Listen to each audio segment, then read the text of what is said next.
अब एउटा हेल्दी सम्बन्ध कस्तो हुन्छ त आउनुहोस् एउटा सानो कथाबाट बुझौँ।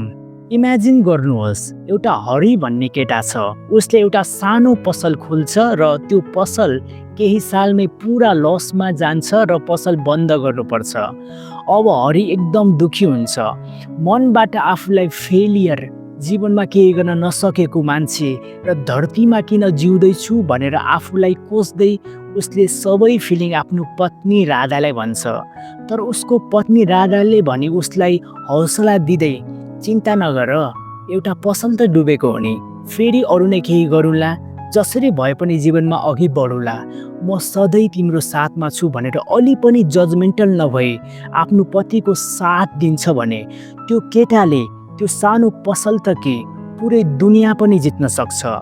तर एउटा कुरा नोट गर्नुहोस्, केटाहरू इमोसनल भएर रक्सी र नसामा डुबेर हार मानेर होइन, त्यो इमोसनलाई राम्रोसँग युज गरेर अघि बढ्नुपर्छ।